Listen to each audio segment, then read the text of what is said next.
जब आप रात को आंखें क्लोज करके सोने चले जाते हैं, आपको लगता है कि आपका दिमाग भी रेस्ट कर रहा है।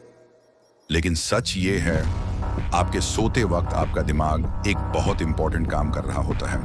और जो कुछ उस वक्त होता है, वो काफी फैसिनेटिंग है। जैसे ही आप गहरी नींद में जाते हैं, ब्रेन एक्टिविटी बढ़ाना शुरू हो जाती है। आपका दिमाग दिन भर की इंफॉर्मेशन को प्रोसेस करता है। कुछ चीजें यादों में स्टोर होती हैं और कुछ इंफॉर्मेशन को ब्रेन इग्नोर कर देता है। इसी वजह से अच्छी नींद मेमोरी और लर्निंग के लिए बहुत इंपॉर्टेंट होती है। लेकिन कहानी यहीं खत्म नहीं होती। नींद के दौरान ब्रेन में एक क्लीनिंग सिस्टम भी एक्टिव होता है, जिसे साइंटिस्ट्स ग्लाइम्फेटिक सिस्टम कहते हैं। ये सिस्टम ब्रेन के अंदर जमा कुछ मेटाबॉलिक वेस्ट को रिमूव करने में मदद करता है। और फिर आता है नींद का सबसे मिस्टीरियस पार्ट, ड्रीमिंग।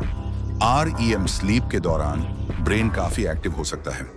इसी स्टेज में हमें विविड ड्रीम्स ज्यादा कॉमनली याद आते हैं। कभी हम सपने में ऐसी जगह देखते हैं जहां हम कभी गए ही नहीं। कभी ऐसे लोग देखते हैं जिन्हें हमने सालों से नहीं देखा। लेकिन हम सपने क्यों देखते हैं? साइंटिस्ट अभी भी इस सवाल का पूरा जवाब नहीं जानते। और सबसे इंटरेस्टिंग बात, अगर आप लगातार कम सोते हैं तो इसका इफेक्ट सिर्फ थकान तक लिमिटेड नहीं होता।